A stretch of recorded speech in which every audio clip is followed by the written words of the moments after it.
Leadership is one of the most discussed topic but the least understood. Kepemimpinan adalah topik yang paling sering dibicarakan orang, tapi sekaligus paling susah untuk dipahami.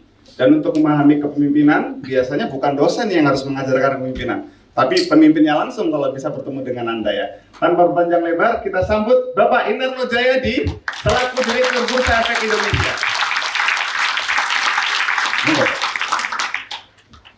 Yang saya hormati Pak Dekan, Pak Eko, beserta jajaran, Pak Kus tadi, Pak Amir, Pak Wayan, tadi ada ya, dan Pak Rangga, dan Pak Harsono yang saya hormati, terima kasih sudah hadir. Rekan-rekan mahasiswa, mahasiswi yang saya cintai, Assalamualaikum warahmatullahi wabarakatuh.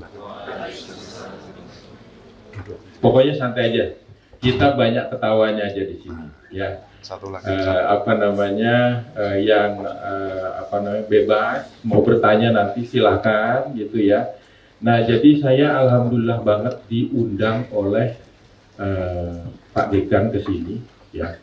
Saya langsung bilang ya, tapi kebetulan kemarin kan, mestinya kemarin, tapi kemarin itu kita nggak bisa hadir karena kemarin itu kita ada public expose yang kita lakukan dengan 42 companies itu melalui webinar. Jadi melalui aplikasi di mana bisa dilihat oleh seluruh investor di seluruh Indonesia, ya. Jadi kita biasanya melakukan itu di daerah-daerah, sekarang saat ini kita lakukan di di main hall, ya. Kalau Bapak Ibu belum rekan-rekan mahasiswa belum pernah ke main hall, nah monggo Pak Dekan, kalau misalnya dari mahasiswa mau berkunjung ke bursa, silahkan, welcome sekali, ya. Saya langsung, pokoknya dapat undangan dari sini, saya langsung tergerak untuk hadir karena dalam jiwa saya itu UGM itu luar biasa. Saya dari keluarga UGM, ayah saya dosen dan dekan itu tahun 62 Pak Sono ya, 64 ya, 64 sebagai dekan di Fakultas Ekonomi UGM. Lalu tahun 67 sebagai ketua presidium ya Pak Sono ya, waktu itu ketua presidium itu adalah rektor pada saat itu. Tapi hanya 1 tahun karena beliau setelah itu diangkat sebagai sekjen di Departemen Pendidikan dan Kebudayaan, sehingga kita harus move ke Jakarta, ya. Nah, saya ingin katakan bahwasanya kita ini dari keluarga UGM. Kakak-kakak saya juga dari UGM.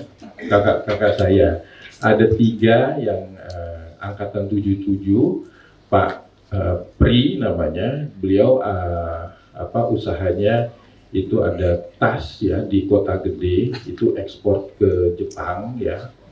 Itu kakak saya. Nah, kita sama-sama adalah sedikit juga usaha sama kakak di situ. Nah, yang kedua itu adalah Pak Erwin. Pak Erwin itu angkatan 78. Ya, itu sama dengan Pak Wihana. Ya. Nah, saya beserta Pak Erwin itu kosnya dulu di G8 tempatnya Pak Gondo. Nah, itu bapaknya Pak Wihana Kirana. Jadi nggak jauh-jauh amat dari sini. Nah, kebetulan Pak Erwin itu sekarang menjabat sebagai Deputi Gubernur di Bank Indonesia, ya. Jadi saya juga nggak tahu apakah kuncinya karena di UGM, sekolah di UGM, atau karena kos-kosan di tempat Pak Wihana nih ya.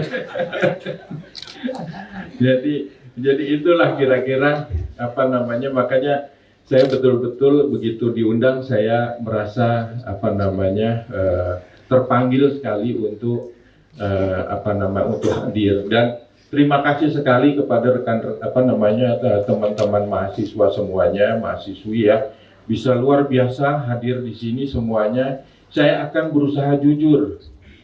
nggak ada yang saya tutup-tutupin kepada mahasiswa-mahasiswi, ya.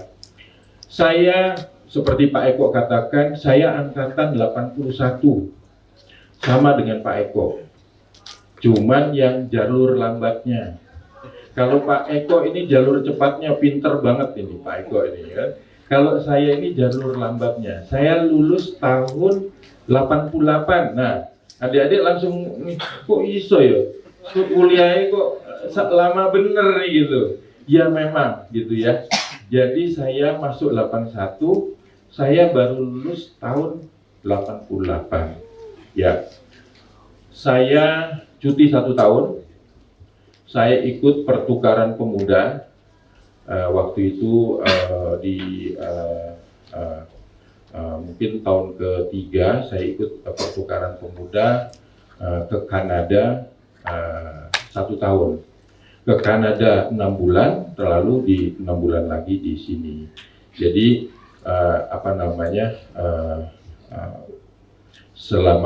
jadi saya agak terlambat kira-kira 1 tahun di UGM. Saya hanya mau katakan kepada rekan-rekan mahasiswa-mahasiswi yang saya cintai ya, kita nggak usah terlalu khawatir kalau kita agak lama. Kalau kita misalnya IP-nya nggak terlalu tinggi pun juga nggak usah khawatir, ya. Karena yang menentukan karir seseorang itu tidak hanya IP, ya, tidak hanya IP. Yang menentukan karir kita itu banyak sekali, ya. Kejujuran juga salah satunya, ya kan. Integrity itu juga salah satunya. Lalu juga misalnya cita-cita tinggi, ya. Saya ingin katakan bahwasanya kepada semua mahasiswa-mahasiswi semuanya, saya ingin sharing kepada rekan-rekan, kita harus mempunyai cita-cita yang tinggi, ya. Kita harus mempunyai cita-cita yang tinggi. Itu adalah modal kita, ya. Cita-cita yang tinggi dan percaya diri, ya. Itu ya.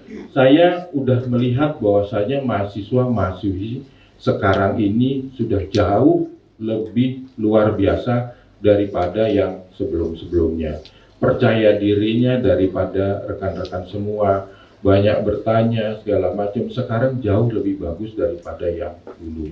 Nah, tinggal misalnya percaya diri dan juga cita-cita tinggi, ya. Setiap orang harus mempunyai cita-cita yang tinggi, ya.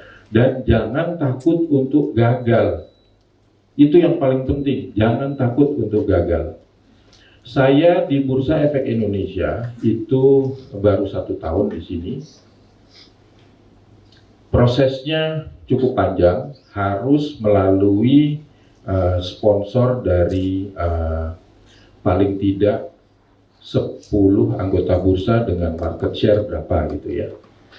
Nah, kita ada beberapa package dan saingan-saingan saya cukup luar biasa. Saya hanya mau ingin sharing kepada rekan-rekan semuanya, ya. Apakah saya yakin bahwa saya menang? Tidak. Dan saya tidak takut untuk kalah. Saya tidak takut untuk kalah. Saya yakin saja sendiri bahwasanya saya akan berusaha semaksimal mungkin, ya. Lawan-lawan saya cukup lumayan, salah satunya Dr. Tito Sulistyo, ya. Dr. Tito Sulistyo, siapa yang nggak kenal sama Dr. Tito Sulistyo? Historical, dia udah luar biasa segala macam. Dan saya S1, ya, saya S1 UGM, gitu. Saya nggak apa-apa, kalau saya kalah ya wajar toh, kalah karo dokter ya ora apa-apa gitu toh. Tapi kalau menang alhamdulillah gitu kan, itu aja.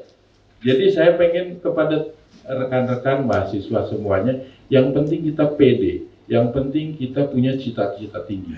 Kalaupun kita gagal bukan suatu titik, selalu koma, ya. Selalu berpikiran bahwasanya gagal itu nggak ada masalah, itu adalah koma, bukan titik. Kita harus berusaha lagi. Saya tidak bilang bahwasanya, saya juga akan ceritakan beberapa pengalaman saya, bahwa saya juga pernah gagal juga. Ya, saya ingin jadi ketua IPI, saya kalah sama rekan-rekan rekan saya yang lain. Saya yakin saya menang, ternyata saya kalah. Jadi tidak selalu usaha kita itu kita selalu menang atau selalu berhasil. Tapi yakinlah bahwasanya kita pernah mencoba, kita berani untuk mencoba, itu yang paling penting. Dan kalau kalah, pasti kita kembalikan kepada Allah, bahwasanya itu memang yang terbaik buat kita. Ya, jadi rekan-rekan semuanya, ingin saya sharing, saya ingin jujur kepada rekan-rekan semuanya bahwasanya saya misalnya begini juga saya pernah kalah kok. Saya pernah juga suatu saat yang ada kalanya tidak memiliki kerjaan. Saya pernah tahun 2008.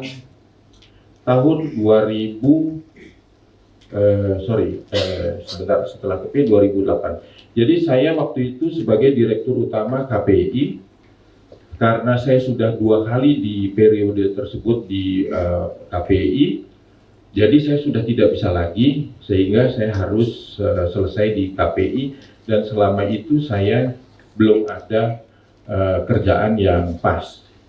Ada beberapa yang menawarkan saya, tetapi saya merasa kok kelihatannya belum pas, jadi saya nggak ambil. Jadi pada saat itu 1 tahun itu saya tidak memiliki pekerjaan. Ya, apa yang saya lakukan pada saat itu, saya positive thinking, saya membuat restoran. Saya punya restoran namanya restoran Paijo, restoran sate Paijo di BSD. Ya, kalau bapak-bapak ibu pernah ke Jakarta, main ke Jakarta, monggo. Ya, saya buat restoran Paijo itu 2000. Jadi Pondok Sate Kambing Muda Haji Paijo, Yogyakarta. Nah itu saya buat.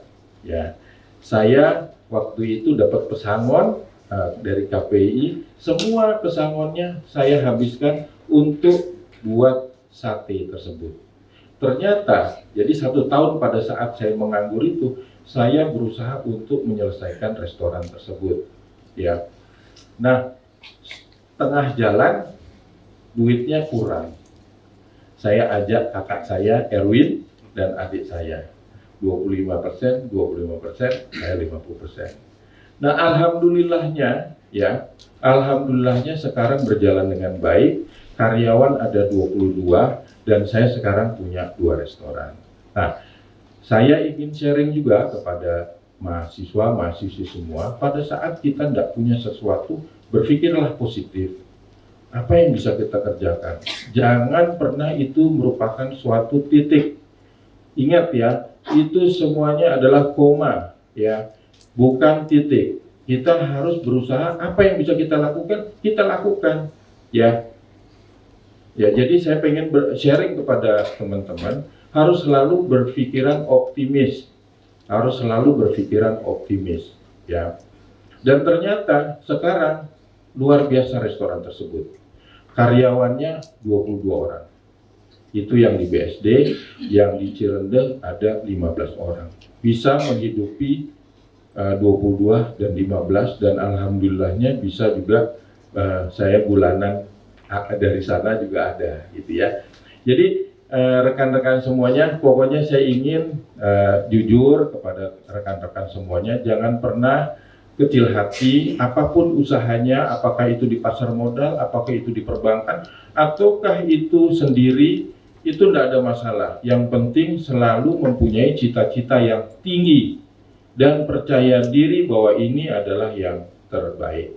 Dan ingat, jangan pernah titik, selalu koma, ya. Jangan pernah titik, selalu koma. Ada misalnya gagal sekali, nggak ada masalah, itu adalah koma, ya, bukan titik.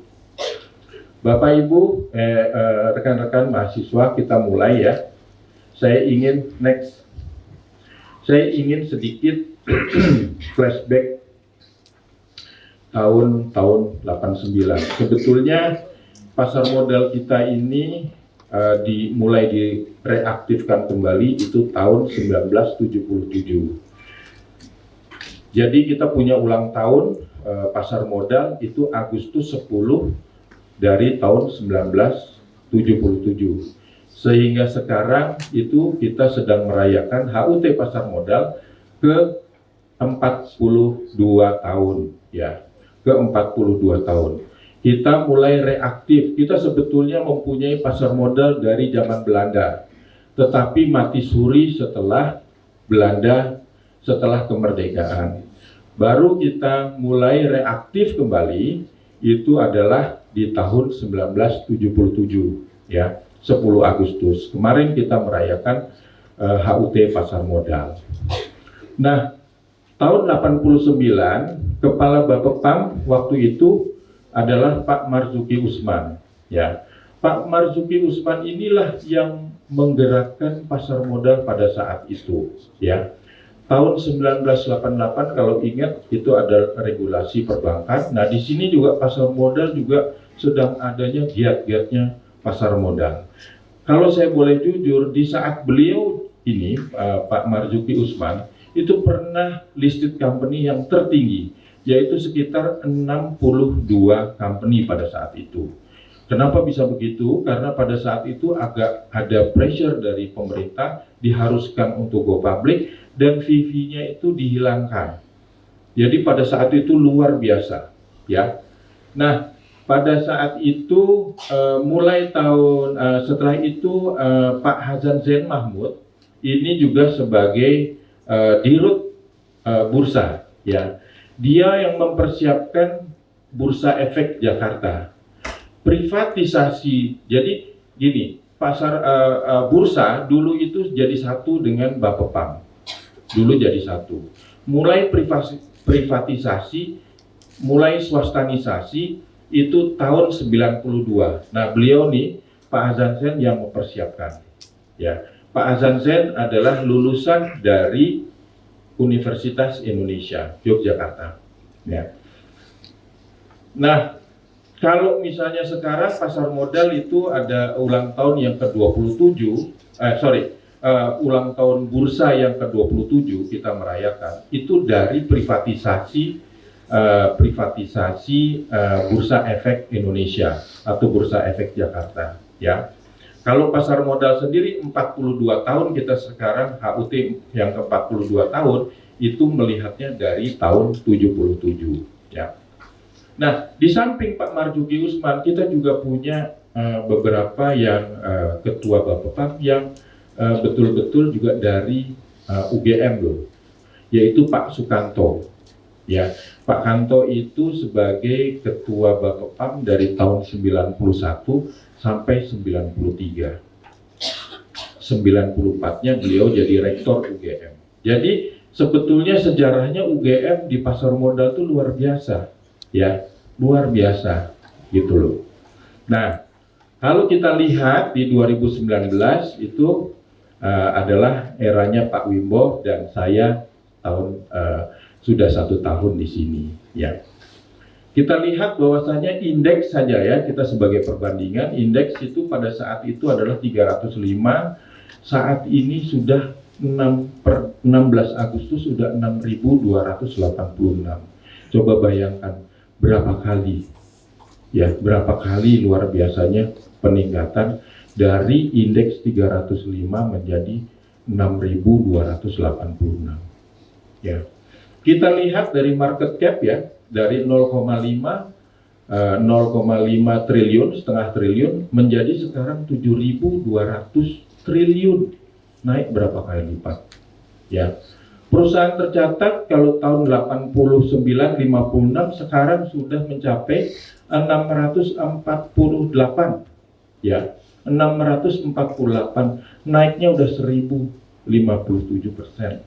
Nilai transaksi harian dari 3,9 menjadi 9,69, hampir 10 T setiap harinya, ya. Nah, ini kenaikannya luar biasa. Saya tidak bilang bahwasannya perbankan juga tidak naik. Perbankan juga naiknya signifikan. Tapi kalau kita melihat antara perbankan dengan pasar modal, sebetulnya kenaikannya lebih tinggi adalah di pasar modal, ya.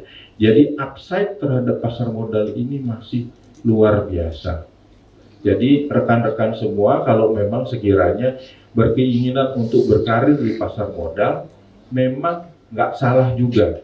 Karena kita lihat bahwasanya upside daripada pasar modal ini masih cukup tinggi, masih cukup bagus. Ya, next. Nah, ini adalah persepsi global terhadap Indonesia. Ya, kita cukup bagus, kita sudah masuk investment grade. S&P kita triple B, Moody's kita Baa, lalu Fitch itu triple B. Jadi sudah masuk, Indonesia sudah masuk dalam kekeran investor asing untuk investment grade. Ya.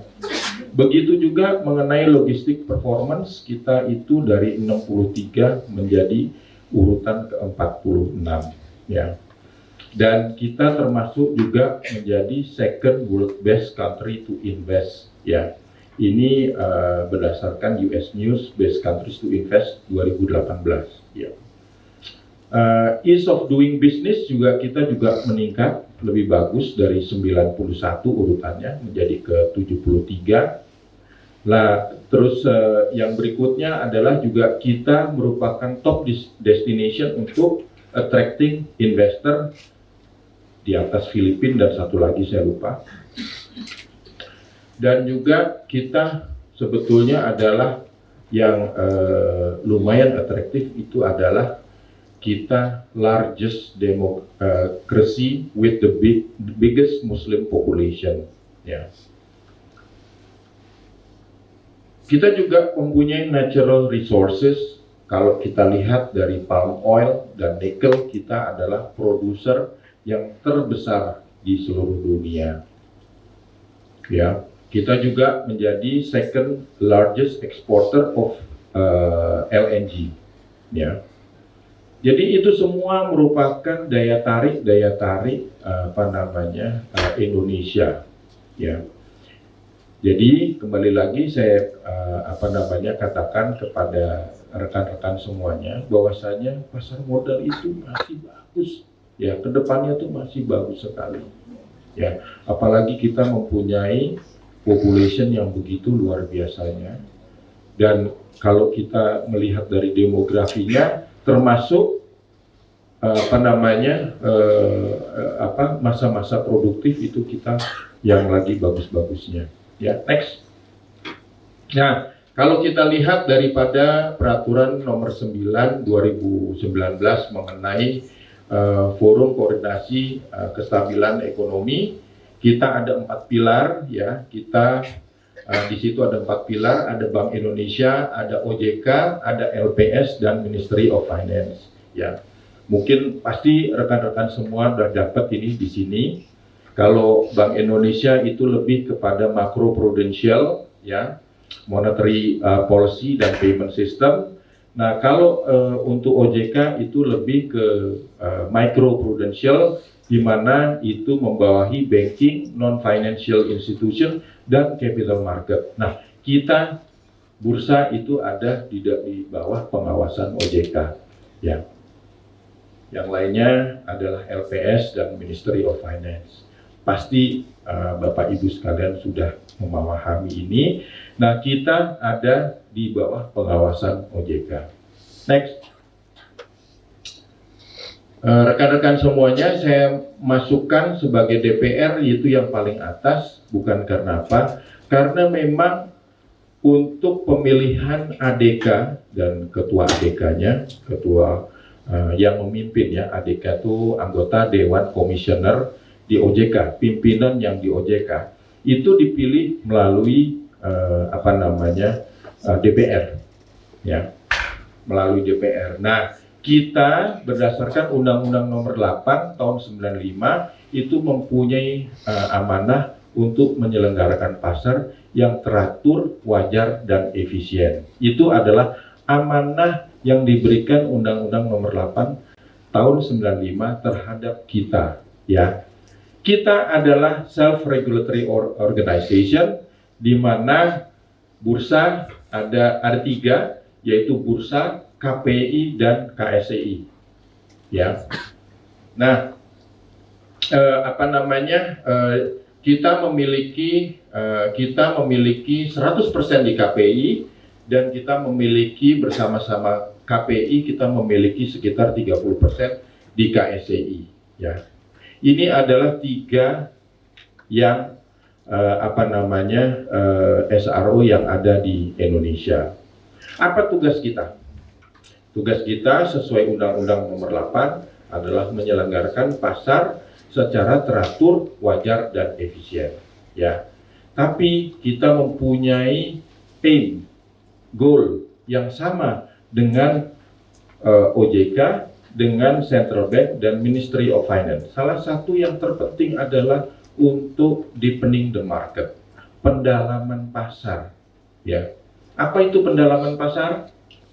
Pendalaman pasar adalah pendalaman dari 2 sisi, dari supply, dari demand, dan juga dari infrastrukturnya.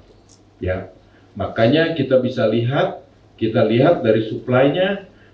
Dari supply-nya adalah kita mesti punya inisiatif, pasar kita harus lebih dalam, produk kita harus lebih banyak, variasi produk harus lebih banyak, company listed harus lebih banyak, itu agar supaya market lebih dalam, supply lebih banyak.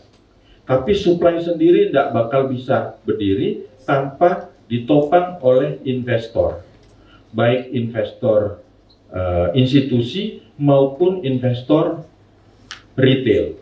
Ya, jadi di samping kita memperdalam supply-nya, kita juga memperdalam demand-nya. Ya,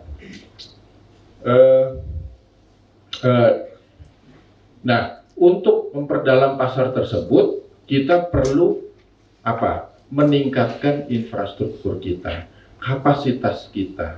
Ya, sebagaimana kita tahu rekan-rekan mahasiswi semuanya, kalau kita flashback, ya, kita flashback tahun-tahun sebelumnya, kira-kira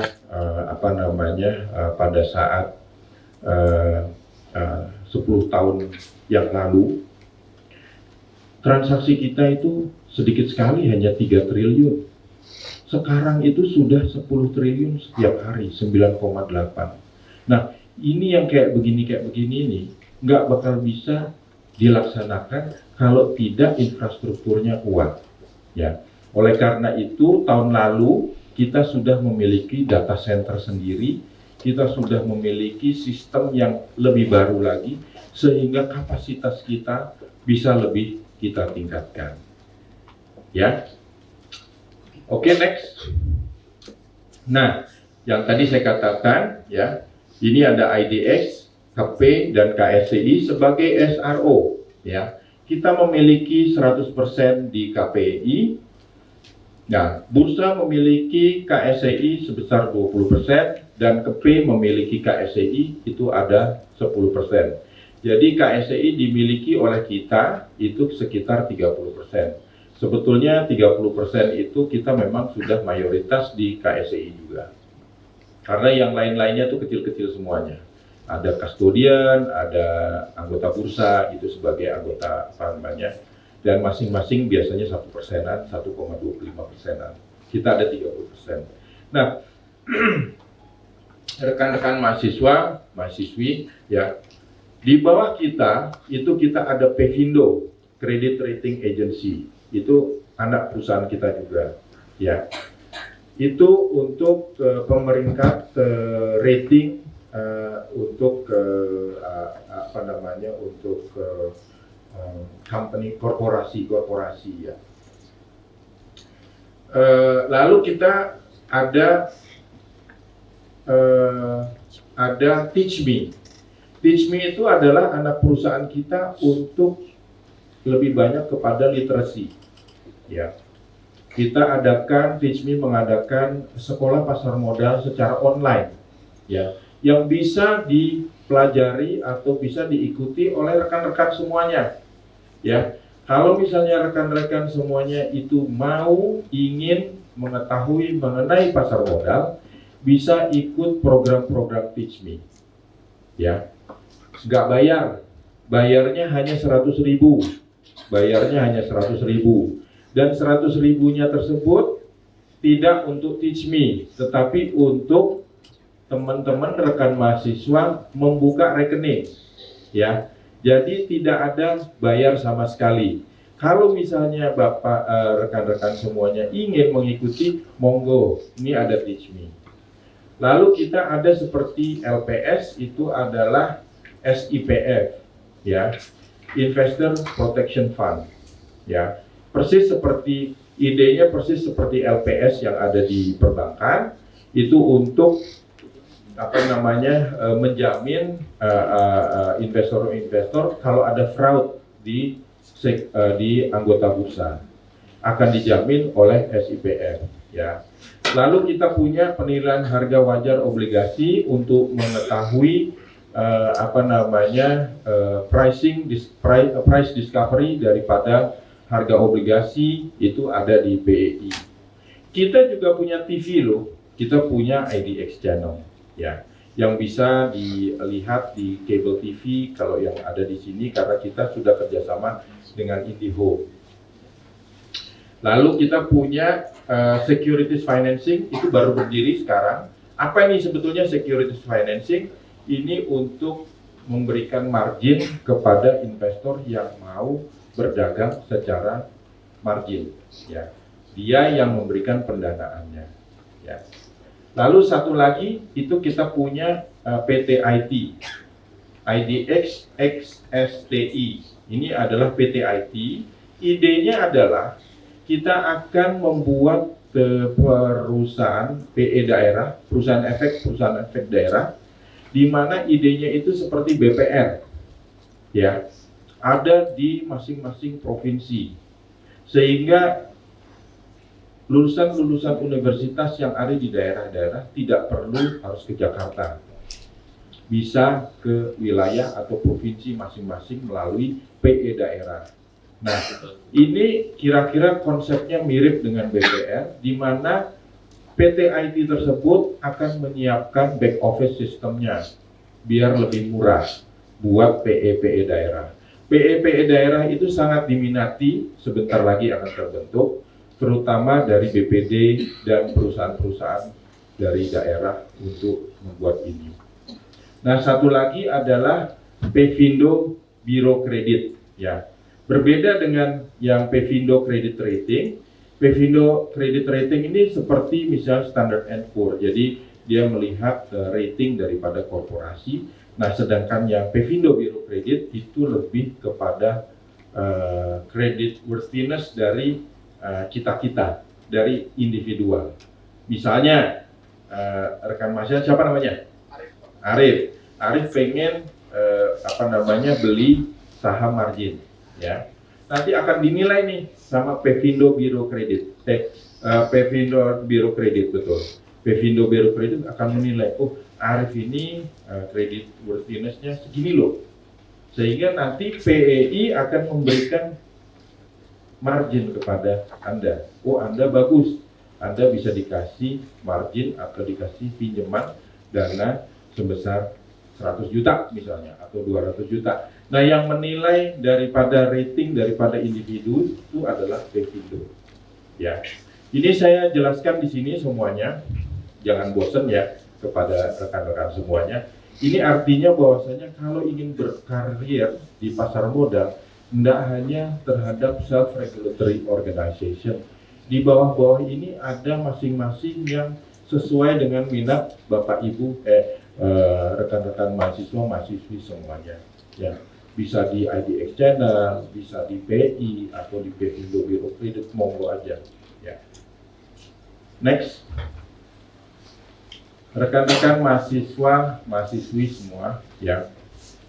Ini adalah perkembangan dari 2008 sampai terkini 16 Agustus, ya. Bisa kita lihat bahwasanya indeks harga saham gabungan itu meningkatnya tajam sekali, ya. Tahun 2008 itu 1.355, sekarang itu sudah 6.200. Bayangkan kalau kita invest pada saat itu saham-saham blue chips ya di tahun 2008 luar biasa, berapa kali lipat kita ya. Saham-saham blue chips itu ada di dalam indeks tersebut, misalnya seperti Astra Internasional atau Bank BRI ataupun misalnya Bank Mandiri, itu ada di sini. Kita diem aja tuh luar biasa ya. Jadi kita jangan berpikiran kayak dulu. Kalau dulu orang dulu selalu berpikiran kita beli tanah atau beli apa gitu ya. Kita beli saham. Bayangkan kalau misalnya kita mulai dari 2008 ya. Mengenai mana saham-saham yang baik ya tentunya belajar di sini fundamentalnya bagaimana. Ya. Kita lihat fundamental yang bagus, yang mempunyai growth yang bagus. Ya. Oh berisiko, ya memang berisiko. Sekarang apa sih yang nggak berisiko berusaha? Anda mau buat misalnya warung kopi, sama berisiko juga. Kalau nggak laku, rugi. Kan sama. Kita mau beli saham juga ada risikonya. Jadi sama. Kita kalau mau berusaha, ya kita harus pasti ada risiko. Untuk meminimalkan risiko, kita harus tahu apa yang kita beli. Melalui, ya kita harus belajar. Harus baca laporan keuangan, harus melihat kecenderungan industri, bagaimana tren ke depannya.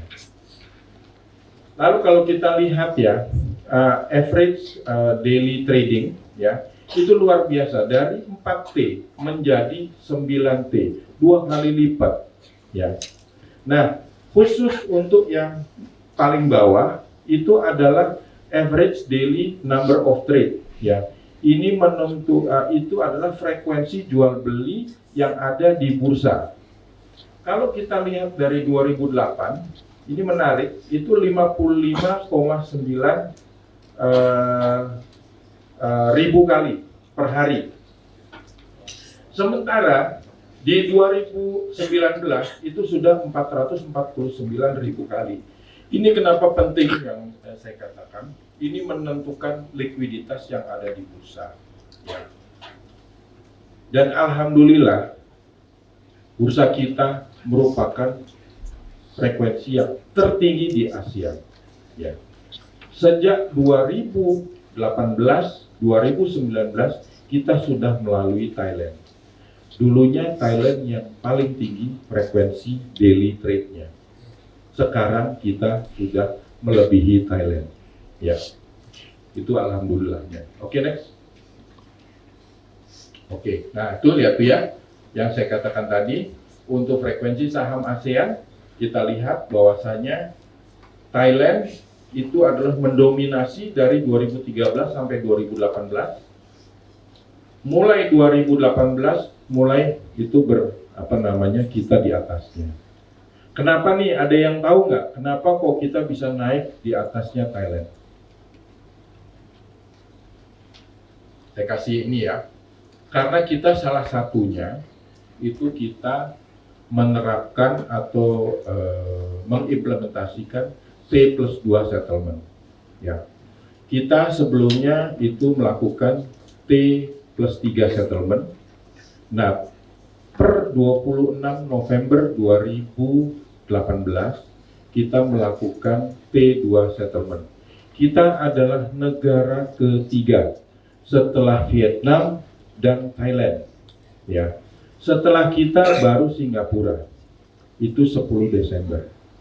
Nah, dalam bulan-bulan ini atau bulan depan ini mungkin kita akan melihat bahwa Malaysia juga akan mengikutinya. Nah, Bapak Ibu sekalian, ya, setelah T+2 settlement tersebut, nampaknya bursa kita itu memperlihatkan kenaikan yang signifikan sekali. Ya, kita lihat dari transaksi harian yang biasanya 8,5 T per hari, ternyata dengan settlement yang hanya 2 hari, jadi orang itu cukup dengan modal yang lebih sedikit membeli lebih banyak, ya, sehingga transaksi harian itu bisa meningkat yang biasanya sulit sekali untuk mencapai 8,5 triliun, sekarang bisa mencapai 9,8 triliun. Ya. Demikian juga dengan frekuensinya.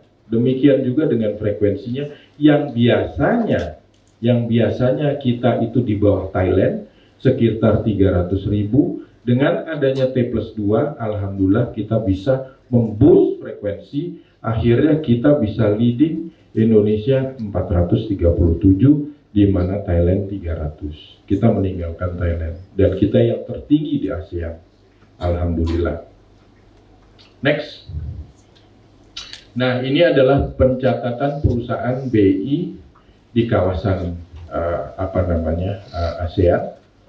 Kita lihat bahwasanya untuk kuartal kedua itu kita sudah mendominasi. Indonesia itu di atas Malaysia, Indonesia 17, Malaysia itu 14, Thailand 9, dan Singapura 8. Memang kalau misalnya dari fundraise-nya kita masih kalah ya. Kita masih kalah dari ketiga tersebut, tapi dari jumlah yang listed kita itu sudah mendominasi daripada mereka. Ya, kita kalau misalnya per 16 Agustus tadi itu yang bisa dilihat bahwa kita sudah 32 companies yang listed di bursa. Nah, kalau kita lihat secara 5 tahun ke belakang ya, 2014, 2015, 2016, 2017, 2018. Kalau dilihat dari kawasan ASEAN, kita bisa lihat bahwasanya negara kita, Indonesia, ini agak nggak kelihatan ya, mungkin yang ini nih, Indonesia ini, yang ini ya, itu mendominasi atau growth-nya yang paling tinggi di antara ASEAN. Ya. Sementara yang kedua adalah Thailand, 16,2. Nah, yang menarik adalah Singapura dengan Malaysia. Singapura bahkan negatif growth-nya, ya. Dan juga satu lagi, Malaysia itu growth-nya hampir rata. Growth-nya, Malaysia itu 1,4, hanya 1%, ya. Jadi rekan-rekan bisa melihat bahwasanya sebetulnya kita ini very seksi, pasar kita very seksi, ya. Kita punya growth paling bagus di antara kawasan ASEAN. Singapura bahkan Malaysia itu sudah saturated, kita masih bagus, ya. Ini bisa kita lihat di sini. Next. Nah, ini adalah perkembangan investor pasar modal Indonesia. Perkembangannya luar biasa dari 2018 menjadi 2019. Naiknya itu untuk totalnya itu adalah 26%. Tahun lalu 2018 itu kita secara total adalah 1,6 juta, ya. Sekarang kita bisa break di 2 juta. 2 juta. Kenapa kok ada merah dan biru? Yang merah itu adalah mutual fund, reksadana. Yang biru itu adalah saham. Dan konon kabarnya yang saya barusan dapat WA dari rekan-rekan dari KSCI, karena yang mencatat itu adalah KSCI, per Agustus ini juga sudah melampaui 1 juta. Jadi alhamdulillah kita investor retail kita itu sudah menembus 1 juta. Dan saya mau bocorin sedikit, ternyata dari 1 juta retail investor saham, ternyata usia-usia kalian yang mendominasi, ya, usia-usia milenials yang mendominasi. 0 sampai 30 tahun itu 35% dari investor secara keseluruhan. 30-40 tahun itu sekitar 40%, sekitar 20%. Jadi 0 sampai 40 tahun itu investor yang main di saham, ya, tentunya nggak mungkin 0 lah, 17 sampai 40 tahun ya, karena kan kalau nggak punya KTP nggak bisa main saham ya, itu sudah mayoritas, sudah 60% dibandingkan yang lain-lain. Dan kita bisa lihat umur 55 tahun ke atas itu mulai kecil, ya. Ya bisa difahami juga karena umur 55 tahun kan sudah masa-masa pensiun sehingga tidak ke saham, ya. Itu ya kira-kira. Nah, apakah kita cukup puas dengan pencapaian tersebut? Ya, ya dan tidak. Karena apa? Karena kalau kita bandingkan dengan negara tetangga, sebetulnya kita masih jauh sekali dari mereka. Ya, kita bisa lihat kita sudah ada 1 juta, tetapi kan kita itu dibandingkan berapa penduduknya? 200. Jadi kira-kira berapa persen tuh? Berapa coba? Kalau misalnya 1 juta dari 200. 0,5. Iya. Ya 0,05 ya. Nah, dibandingkan dengan negara-negara tetangga, Singapura, Malaysia, itu rata-rata mereka sudah 4%, ya 3%, ya. Jadi kita sebetulnya masih jauh upside-nya itu mengenai pasar modal, ya. Masih jauh perkembangan investor untuk pasar modal, ya. Next. Nah, apa yang kita lakukan? Kita melakukan literasi, kita melakukan sosialisasi terhadap untuk meningkatkan investor kita, untuk meningkatkan saham company yang listed di tempat kita. Rekan-rekan mahasiswa yang saya cintai, seperti yang tadi saya sudah katakan, kita punya IDX channel. Ini salah satunya untuk sosialisasi kepada masyarakat. Ya, kita punya TV ya yang bisa dilihat di channel 100 Indovision, channel 98 First Media, dan channel 101 Starhub Singapura. Jadi ini live mengenai saham top ya. Kita punya TV tersebut. Yang kedua, kita punya HP ya, kantor perwakilan ya, di 29 tersebar di seluruh Indonesia, termasuk di dalamnya ada di Yogyakarta ya. Kita punya kira-kira 2 atau 3 rumah sebelah Hotel Tentrem.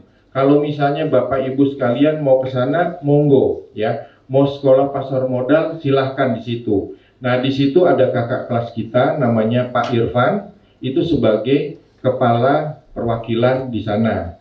Dan Ibu Fendi ya tadi ya, Vinda. Ibu Vinda juga, Vinda itu di sana. Jadi rekan-rekan mahasiswa semuanya boleh itu ikut serta di sana ya. Lalu kita juga punya galeri investasi, termasuk ada di UGM juga. Kita punya 427 galeri investasi. Dan kita punya 446 komunitas investor ya. Di medsos kita ada 446 yang khusus mengenai pasar modal ya.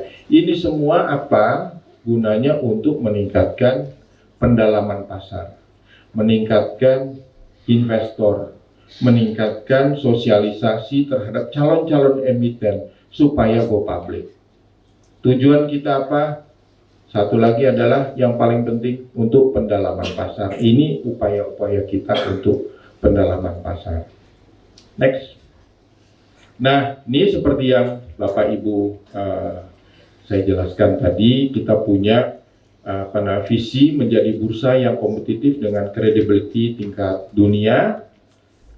Strategi kita adalah membangun bursa efek yang inklusif, berdaya saing, dan mempromosikan tata kelola untuk terus tumbuh secara stabil dan berkelanjutan.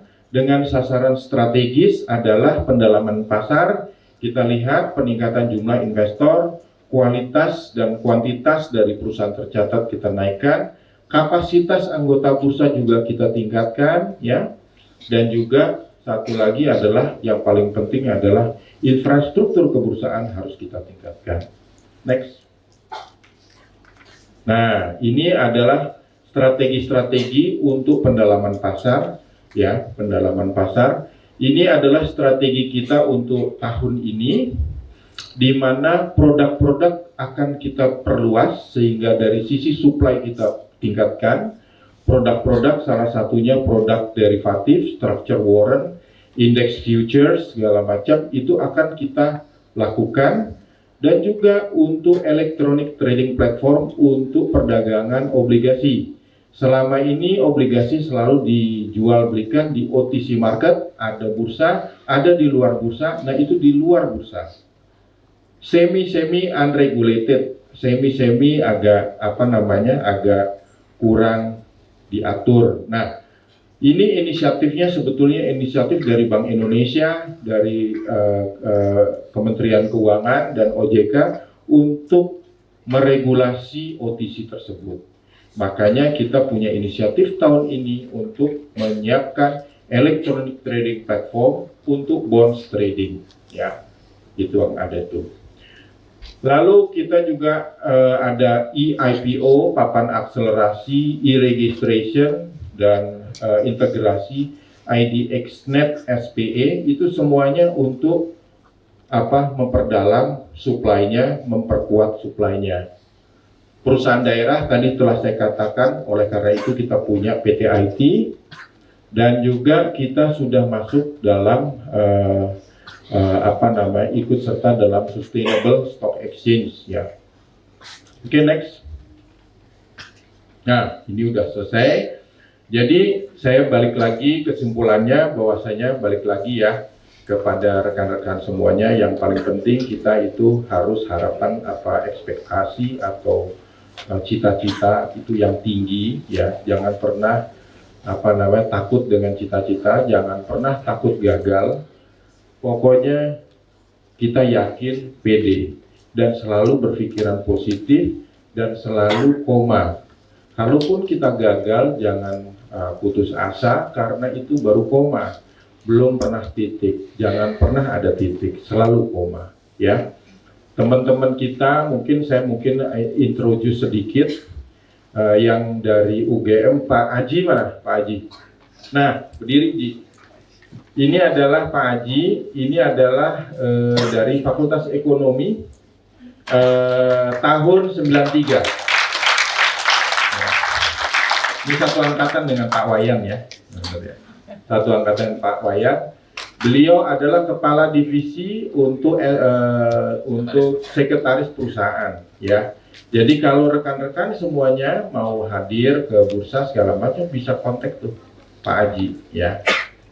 Nah, dulunya tempatnya Pak Aji itu adalah Bu Kiki. Ada yang kenal nggak sama Bu Kiki? Fredrika. Kenal ya? Nah, itu dulunya juga direksi di bursa. Nah, itu dulunya tempatnya di sekretaris perusahaan, ya. Terus habis itu terakhir Bu Kiki juga dari tahun 94 itu udah sebagai direksi di bursa, lalu direktur utama di di KSEI, ya, di KSEI. Lalu Pak Irfan yang tadi saya katakan adalah kepala kantor perwakilan Bursa Efek Indonesia yang ada di Jogja. Kalau rekan-rekan mahasiswa ingin tahu informasi mengenai saham segala macam, tanya beliau. Sama ada Bu Fendi, ya. Vinda. Nah, Bu Vinda nih juga dikit ya, keliru dikit aja. Vinda. Bu Vinda juga dari KP Jogja.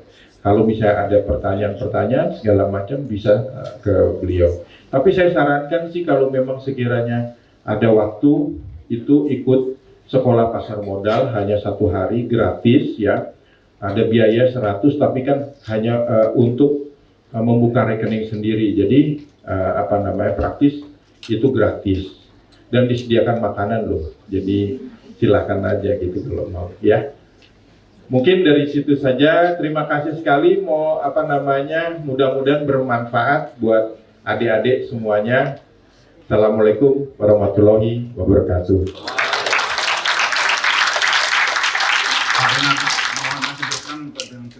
Boleh. Kita bisa mulai sesi diskusi. Baik. Silakan kalau misalnya mau tanya apa aja boleh. Baik, saya akan buka sesi diskusi karena kita mungkin masih ada waktu sekitar sampai jam 12 lebih sedikit, ya. Karena tadi kita mulainya agak sedikit lambat. Ada yang mau bertanya? Silakan, angkat tangan. Ya, sebutkan nama, ya, dan gak usah pakai mic, ya, langsung silakan aja. Silakan, Mas. Ya. Aku. Ya. Nama saya Giri Trisno, Pak. Pertanyaan saya gini, Pak. Jadi kadang kita dalam berkomunikasi sebagai seorang pemimpin, baik internal maupun eksternal corporate kita tuh terkadang kan kita tidak punya basic communicate yang pintar. Maksudnya kosakata diksi kita tidak terlalu bagus, gestur kita tidak terlalu menarik. Tapi kenapa kadang pemimpin hebat itu malah kadang berlatar belakang seperti itu. Maka yang ingin saya pelajari dari pemimpin langsung seperti Bapak di rootnya Bursa Efek, Masya Allah, itu bagaimana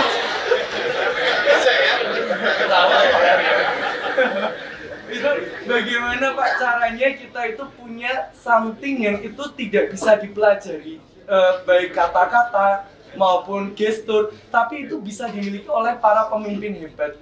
Itu seperti apa sih Pak yang ada di dalam seorang pemimpin? Gitu aja pertanyaan kalau saya, Pak. Terima kasih. Baik, terima kasih. Saya tampung ya. Satu lagi mungkin sebelahnya, ya silakan Mas. Oke, Assalamualaikum warahmatullahi wabarakatuh. Perkenalkan, nama saya Hasan.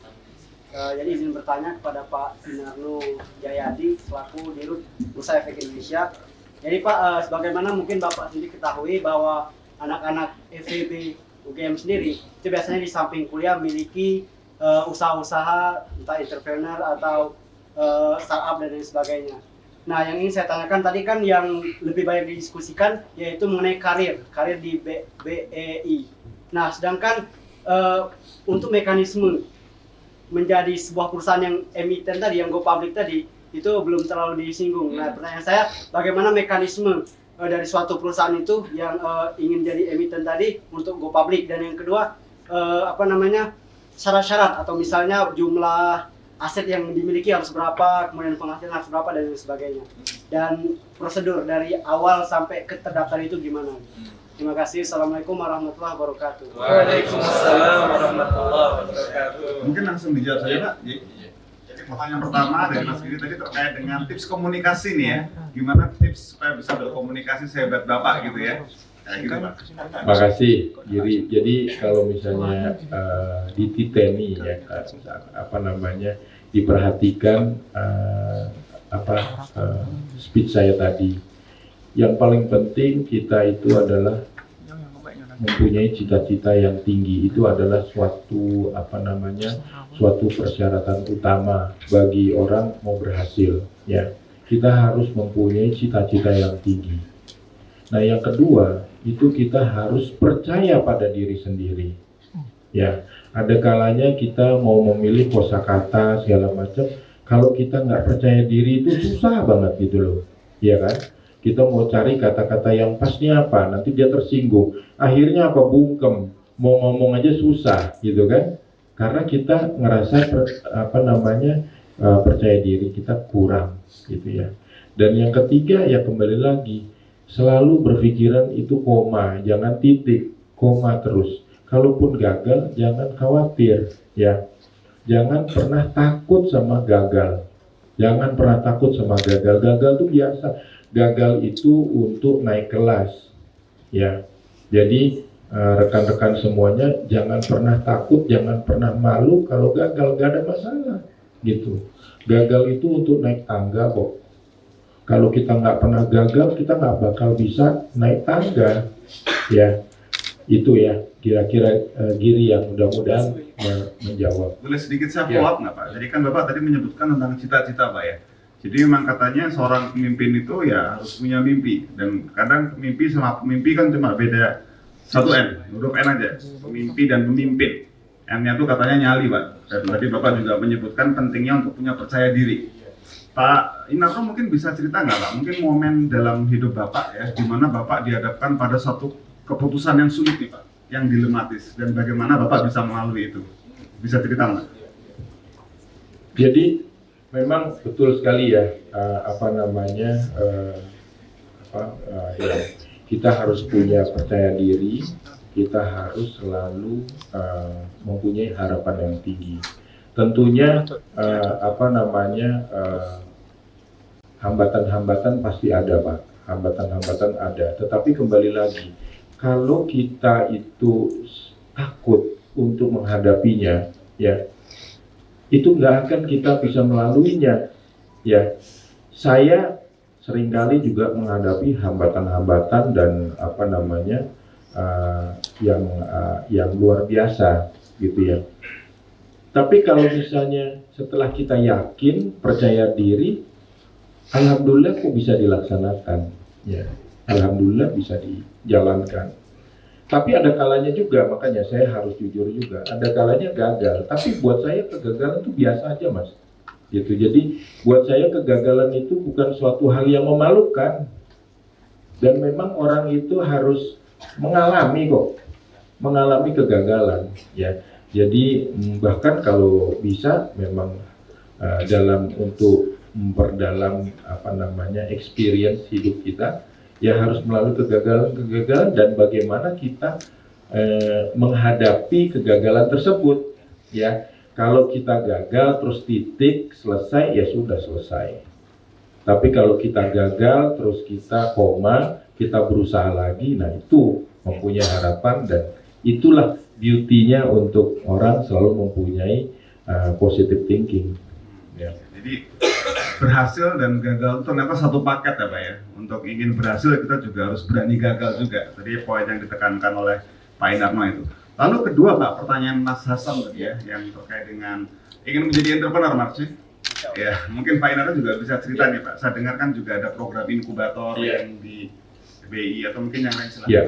Jadi saya juga tadi kan cerita ya, Mas Hasan itu ya, bahwasanya apa namanya, saya pun pernah merasakan nggak punya kerjaan. Ingat ya tadi ya. Terus habis itu saya apa nih yang saya mesti buat aja warung sate gitu ya. Alhamdulillah jalan.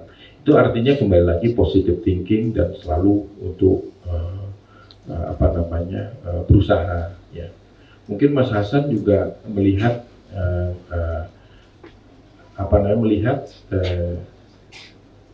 yang saya ceritakan tadi itu tidak harus orang itu berkarya di pasar modal, enggak. Di luar pun bisa berhasil. Yang paling penting adalah kembali lagi ya, kita harus punya guts, kita harus punya nyali ya. Enggak, kita punya nyali untuk berusaha ya. Jadi berusaha dimanapun sih no problem. Yang punya cita-cita tinggi dan nyali itu yang paling penting ya Pak Hasan. Jadi saya tidak mengarahkan kepada pasar modal, tetapi pasar modal saya katakan bahwasanya mempunyai prospek yang bagus. Upside-nya masih jauh sekali ya. Upside terhadap pasar modal itu masih bagus. Dari sisi emitennya kita masih rendah, baru 647 ya tadi. Lalu investornya baru 1 juta dibandingkan populasi yang luar biasanya masih banyak sekali. Nah, terus tadi pertanyaan Mas Hasan juga adalah mengenai usaha di startup. Oh, bagus sekali. Yang paling penting adalah berupaya terus agar supaya penggunanya itu banyak, semakin banyak ya. Dan kita sekarang lagi menyiapkan papan akselerasi. Jadi di kita tuh ada main board, papan utama, ada papan pengembangan yang persyaratannya agak lebih kurang ketat dibandingkan papan utama. Nah, yang ketiga yang untuk startup kita lagi menyiapkan papan akselerasi ya. Saya lupa secara rincinya, tetapi kalau tidak salah net tangible asetnya itu hanya 5 miliar. Lalu juga tidak diperlukan suatu untung, harus laba gitu enggak, tetapi memang harus mempunyai prospek yang baik ya. Lalu ada persyaratan dari listing company itu, misalnya direktur harus ada direktur independen, itu dihapus.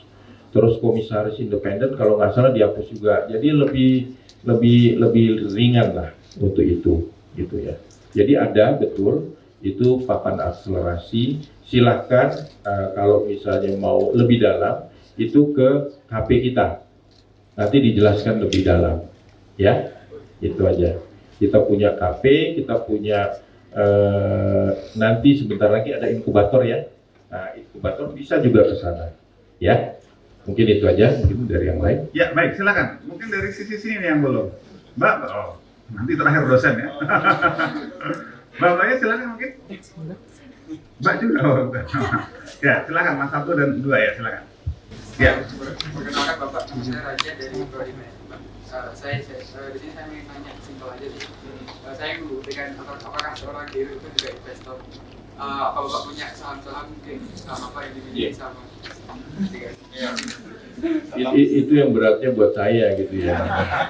Beratnya buat saya, jujur pada saat pertama saya masuk ke SRO, itu saya punya jutaan saham Bumi. Waktu itu harganya 25 ya. Tetapi karena saya tidak boleh main saham, akhirnya saya jual semuanya pada saat itu. Padahal Bumi tahu sendiri ya, kalau saya pegang itu bisa sampai pada saat itu udah bisa sampai 4.000 gitu kan. Kalau punya 2 juta aja berapa tuh kan. Tapi memang rezekinya bukan di situ. Jadi saya nggak main saham, ya. Tidak boleh main saham. Saya juga tidak boleh merekomendasikan, karena saya wasitnya. Jadi nggak boleh. Itu pamali kalau kata orang gitu ya. Jadi saya nggak main. Ya. Tapi saya menyarankan rekan-rekan mulai nabung saham karena itu bagus sekali gitu ya. Kalau kita lihat indeksnya aja tadi kan berapa kali lipat dari 1.000 jadi 6.000. Ya. Oke? Ya, thank you Raja ya, bagus pertanyaan. Silakan Mas. Terima kasih, saya Erwan dari Prodi Manajemen. Saya yang penting terkait dengan pasar modal itu sendiri. Jadi kalau saya amati, kita mendapatkan keuntungan terbesar saat suatu sektor sudah dapat kembang. Kita invest di blue chips pada tahun 2008 atau mendapatkan keuntungan sangat besar pada saat ini. Sehingga itu membuat kami yang ingin berinvestasi itu merasa ragu kalau investasi sudah berkembang seperti ini. Tentunya nanti takut akan tidak mendapatkan keuntungan sempurna atau malah justru kami menemui masa jadinya masa-masa itu. Sehingga saya teringat kepada sebuah sektor syariah yang saat ini masih berkembang. Apakah ada sektor syariah? Apakah ada ruang untuk sektor syariah di pasar modal? Dan seberapa potensial itu? Dan menurut Bapak sendiri lebih profitable, lebih aman investasi di syariah, sektor syariah atau di pasar modal kalau bisa terima kasih. Ya langsung ya. Siapa namanya lupa? Erwan. Erwan. Jadi bagus sekali pertanyaannya. Pasar syariah betul punya punya harapan yang besar sekali. Dan saat ini porsinya terhadap yang konvensional itu masih sangat kecil. Jadi kedepannya itu sangat luar biasa. Nah kalau dibandingkan antara syariah dengan yang konvensional, mungkin saat ini memang masih tetap konvensional masih lebih unggul ya daripada yang di syariah.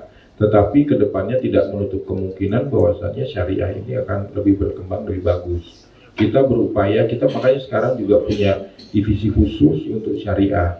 Karena kita lihat bahwasanya Bank Indonesia, Menteri Keuangan juga dan itu OJK itu sedang giat-giatnya meningkatkan untuk syariah. Ya.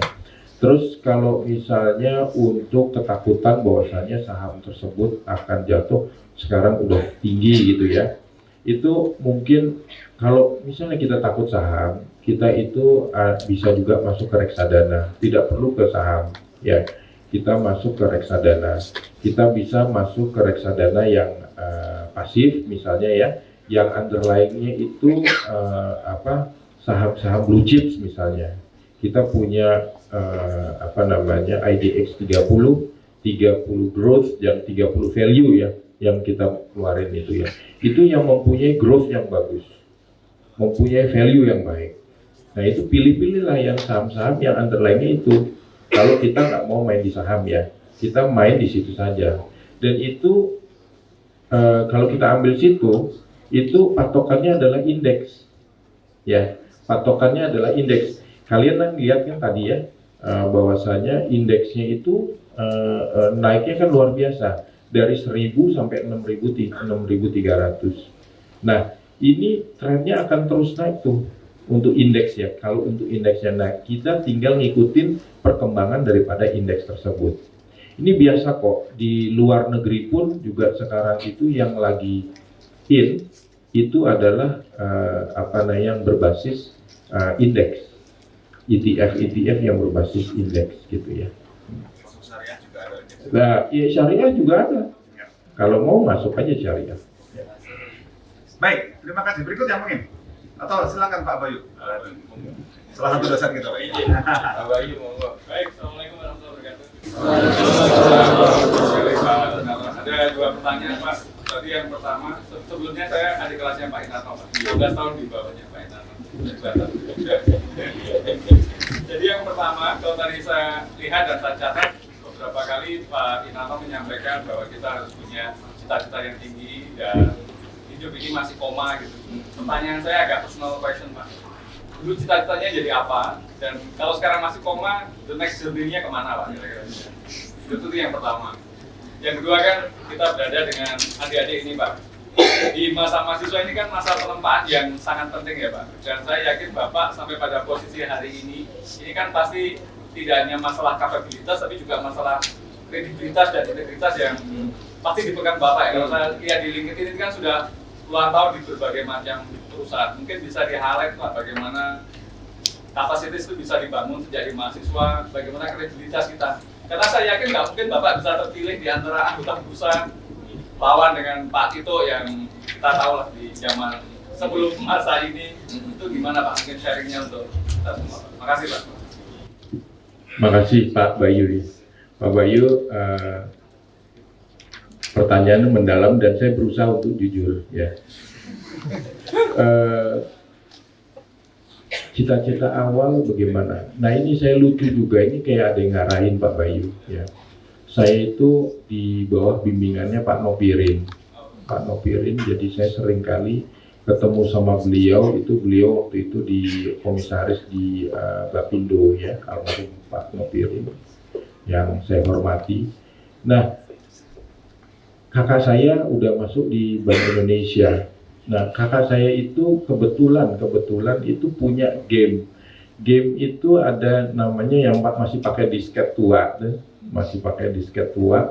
Itu gamenya itu game Wall Street namanya Pak. Jadi kita invest, kita punya modal berapa, lalu kita mainkan. Ada berita-berita, ada kebakaran oil di mana segala macam. Kita harus menganalisa dan kita harus membeli saham-saham tertentu. Itu hanya game. Ya, jadi saya kok terimpress terhadap itu. Ya, asik juga nih ya main kayak begitu. Ini kebetulan aja Pak. Nah kebetulan aja. Terus habis itu saya cari-cari tahu. Kebetulan saya, nah itu dia kembali lagi. Saya tuh orangnya pemberani aja. Saya minta waktu appointment dengan Pak Marzuki Usman yang waktu itu kepala Bepam. Ya. Dan saya bukan siapa-siapa. Saya minta waktu. Saya bilang saya dari UGM segala macam, diterima sama beliau. Dan dia mengarahkan saya untuk ikut ke P2E pada saat itu untuk memiliki ijazah broker dan underwriters. Ya, saya ikutin itu selama 3 bulan sampai 6 bulan. Nah, setelah itu rekan-rekan mahasiswa semuanya, makanya saya juga mesti ada tambahan satu lagi. Luck itu nggak bisa dihapus ya. Keberuntungan itu tidak bisa dihapus juga. Pada saat itu sedang booming-boomingnya Mas. Saya masuk ke anak perusahaan Upindo. Pada saat itu ikut pendidikan, saya nggak bisa ikut pendidikan itu karena saya bilang saya lagi ikutin saham tersebut, pendidikan tersebut. Nah, begitu selesai, itu booming di pasar modal. Even untuk ijazah yang saya punya, itu orang berani beli luar biasa harganya. Waktu itu 150 juta, luar biasa gedenya, 150 juta. Tapi saya tetap, tetap stick, saya kerja di situ. Itu awal dari saya. Dan tentunya di situ saya mempunyai, karena saya hanya satu-satunya orang yang mengerti di pasar modal pada saat itu di satu bank, nggak ada yang tahu. Yang punya ijazah hanya saya sendiri. Saya mempunyai mempunyai atau diberikan wewenang yang luar biasa. Miliaran di bawah saya beli dan jual, dan saya lakukan secara jujur secara integritas saya tegakkan. Saya tidak pernah, alhamdulillah, tidak pernah menyia-nyiakan amanah tersebut. Itu saya jaga terus. Dan saya jaga terus insya Allah sampai sekarang ini, Mas. Jadi memang integriti itu juga penting sekali dalam dalam kita, karena value dari kita itu adalah integrity dan governance kita gitu ya. Jadi kita harus jaga baik itu gitu ya. Dan itu pula yang kita pada saat fit and proper mungkin itu juga yang menyelamatkan saya. Orang pinter banyak, orang pinter itu banyak sekali. Tetapi orang yang bisa mempertanggungjawabkan integrity governance-nya mungkin nggak semuanya gitu. Dan alhamdulillah saya lolos itu mungkin salah satunya itu juga, Mas. Ya, jadi integrity dan governance kita selama ini ya, historical secara historisnya gitu. Jadi tadi awalnya mulai dari main game, Pak ya? Mulainya dari main game ya, dari main game tuh. Yang masih main Jadi- Mobile Legends sama PUBG tolong diganti nanti ya. Tapi dulu belum ada HP ya, masih pakai disket gitu. Ya, itu Pak tadi menarik Pak, Bapak menyebut kata kunci integrity Pak ya. Kira-kira untuk hal-hal kecil apa nih Pak yang terkait dengan integrity yang bisa dilatih dari muda nih Pak? Buat teman-teman ada tips nggak Pak? Ya, artinya mungkin bisa salah satu dari integrity kan kejujuran juga ya. Ya, kejujuran daripada kita. Nah, itu yang mungkin kita junjung, harus kita junjung betul gitu ya. Jangan dikit absen misalnya gitu Pak ya? Kenapa? Jangan dikit absen. Jangan titip absen, Jangan bolos Pak. jangan bolos gitu ya. Kejujuran lah, yang paling penting itu kita jujur gitu. Etika itu penting lah, dan itu harus kita jaga. Ya. Ya, ya. Baik, terima kasih. Silakan yang lain mungkin. Ada? Saya belum dengar suara Mbak-mbak nih. Ayo. Monggo, Silakan Mbak. terbuka, nggak usah takut. Ya. Apa aja boleh ditanyakan. Pak Arsono biasanya punya pertanyaan Pak. Ya, Pak Mardono. Mas Narno, pada posisi sekarang sebagai direktur utama, Bapak bersinggungan dengan banyak orang, baik internal maupun eksternal. Ini menurut Bapak, apa sih yang Bapak rasakan sebagai syarat atau diperhatikan, dan kecuali kejujuran dan sebagainya, untuk bisa menggiring sebagai leader, menggiring banyak orang itu pada satu tujuan yang baik. Terima kasih Pak Arsono. Ini senior saya yang luar biasa, teman dari ayah saya juga. Jadi udah kayak ayah juga ini Pak Arsono.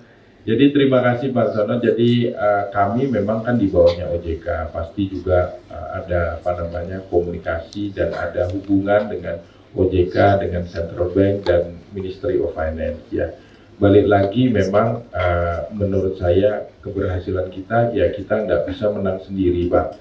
Kita harus juga tepo seliro dan harus saling menghargai terhadap institusi-institusi yang lain.